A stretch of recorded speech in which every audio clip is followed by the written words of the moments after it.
Welcome to back කියලා පිළිගන්නවා Green Arrow SL YouTube channel එකට.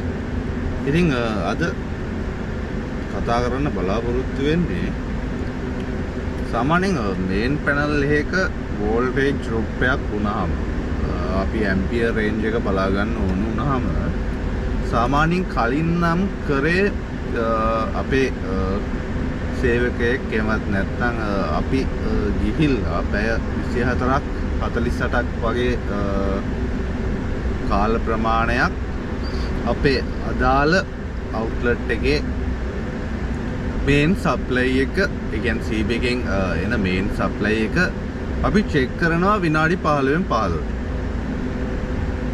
මේක මේ පැය 48ක් කියන දවස් දෙකක් වගේ එක දිගට කරන්න ඕනේ. ඉතින් මමත් මුල් කාලේ කිහිප සැරයක්ම මේ වගේ වෝල්ටේජ් එක චෙක් කරලා තියෙනවා නයිට් එකේ ඉඳලා. ඉතින් මුල් කාලයේ අපි කෙනෙක්ව එතෙන්ට යවලා මේන් පැනල් එක ඒ කියන්නේ CB ඉන්පුට් එකේ ඉඳලා අදාළ අවුට්ලට් එකට එන මේන් සප්ලයි එක අපි චෙක් කරනවා විනාඩි 15න් 15ට.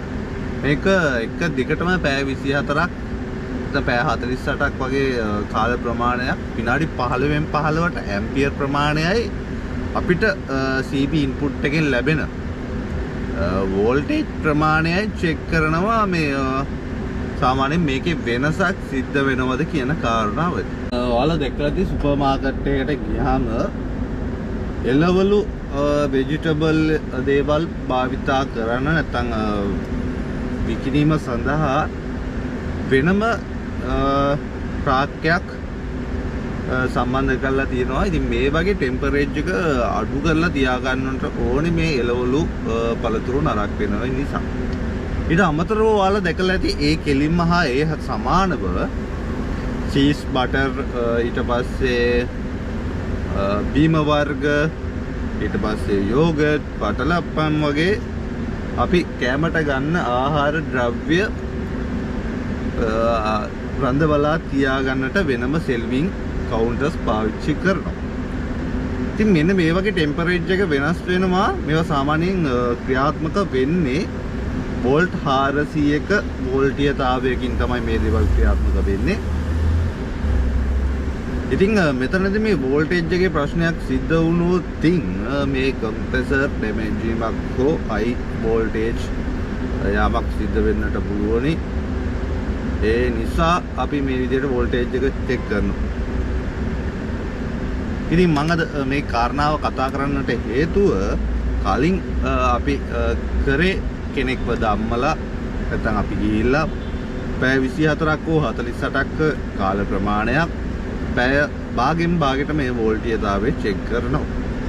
නමුත් මේ වන විට අපිට මේක උපකරණයක් හරහා දත්ත ගබඩා කරගන්නට හැකියාව තියෙනවා වෝල්ටීයතාවය හා ඇම්පියර් ප්‍රමාණය. ඉතින් මම අද පෙන්නන්න යන්නේ මෙන්න මේ මීටර එක මේක ක්‍රියාත්මක වෙන්නේ කොහොමද කියන කාරණාව සම්බන්ධව තමයි අද වැඩිදුරටත් කතා කරන්න බලාපොරොත්තු වෙන්නේ. ඉතින් බලන්න නොදන්න දෙයක් සම්බන්ධයෙන් තමයි මේ පැහැදිලි කිරීම සිද්ධ කරන්නට හදන්නේ. ඉතින් රැඳිලා ඉන්න කියලා මතක් කරනවා Green Arrow SL YouTube channel එකත් එක්ක ඒ වගේම bell icon එකත් click කරලා තියාගන්න. තවත් කෙනෙක්ට බලන්න share කරන්න කියලා ආදරෙන් ඉල්ලනවා. ඉතින් අපි බලමු මේ මීටර එක මොකක්ද කියලා.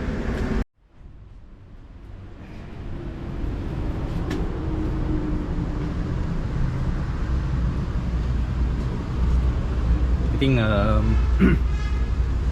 ඔයාලට පේන ඇති මම අර කලින් සඳහන් කරපු මීටර එක මේ පැනල් එකකට සම්බන්ධ කරලා තියෙන්නේ. ඉතින් මේ පැනල් එක ඇවිල්ලා පැනල් එක ගැන සඳහන් කරොත් මම අර කලින් සඳහන් කරපු පීසස් සඳහා කූල් කරන්නට භාවිතා කරන ඩ්‍රයි කූලර් එක තමයි මේ තියෙන්නේ. ටික මේ තියෙන වෝටර් ලයින් ටික.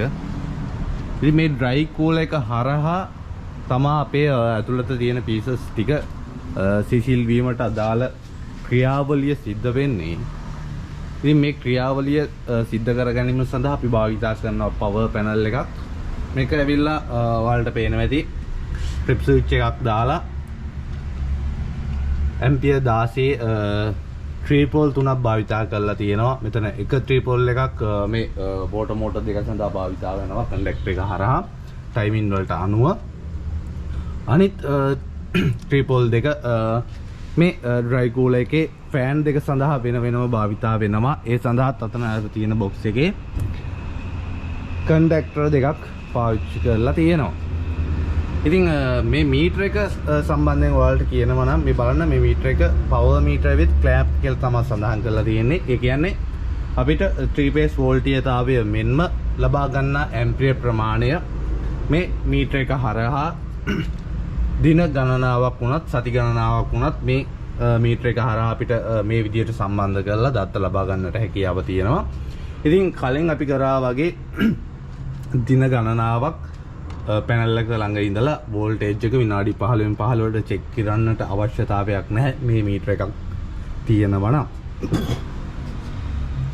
ඉතින් මේ මීටර එකට අපි පවර් සම්බන්ධ කරගන්නවට ඕන විදිය සඳහන් කරනවා නම් ඔයාලට පේනවා ඇති මේ සප්ලයි ඉන්පුට් එක තමයි මෙතන තියෙන්නේ. මේකට නිව්ට්‍රල් එකත් එක්ක බේස් 3ට අපි වෝල්ටීයතාවය ලබා ගැනීම සඳහා මේ විදිහට ක්ලිප් 4ක් සම්බන්ධ කරගන්නවා මේ මීටර එකට.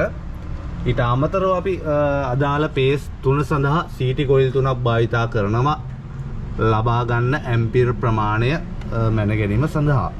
ඊට අමතරව අපි යුනිට් එක සඳහා මෙන්න මේ විදිහට පවර් සප්ලයි එකක් වෙනම ලබා දෙනවා යුනිට් එක ඔන් වීම සඳහා.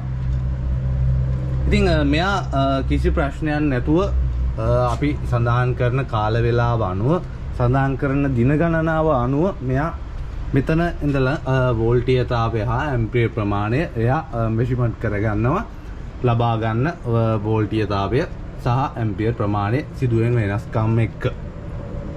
ඉතින් අපිට මෙයාව සෙටප් කරගන්නට හැකියාව තියෙනවා අවශ්‍ය දින ගණනාවට අවශ්‍ය වෙලාවට මෙයාව සෙටප් කරගන්නට පුළුවන්. ඔටෝ ඕෆ් වෙන්න ඕනත් මේක හදන්නට හැකියාව තියෙනවා. ඉතින් මෙතන ඩිස්ප්ලේ එකේ පේනවා ඇති මම මෙතන දැන් බ්‍රේකර් එක ඩවුන් කරලා තියෙන්නේ සවුන්ඩ් එක වැඩි නිසා. ඉතින් අපිට මේකේ data backup වීමක් සිද්ධ වෙනවා මෙතනින්.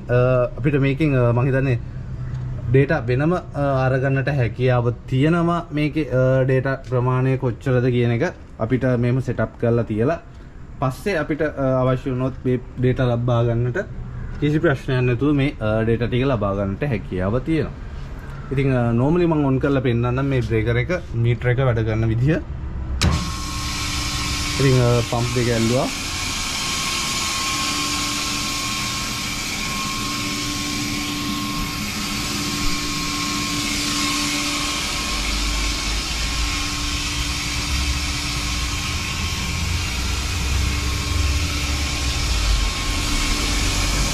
පේනදි වලට ෆෑන් එකත් වැඩ කරනවා.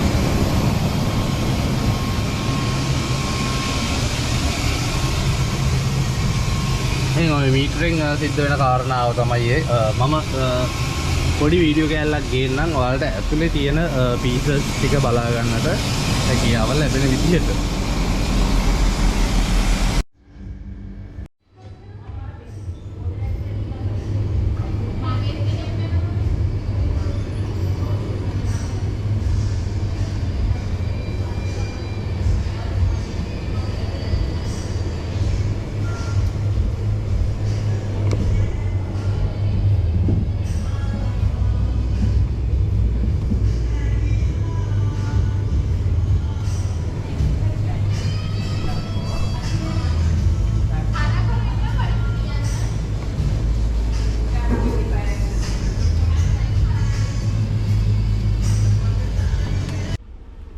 ඉතින් ඔන්න ඔය විදිහට තමයි මේ මීටර එකේ වැඩ කටයුතු සිද්ධ වෙන්නේ.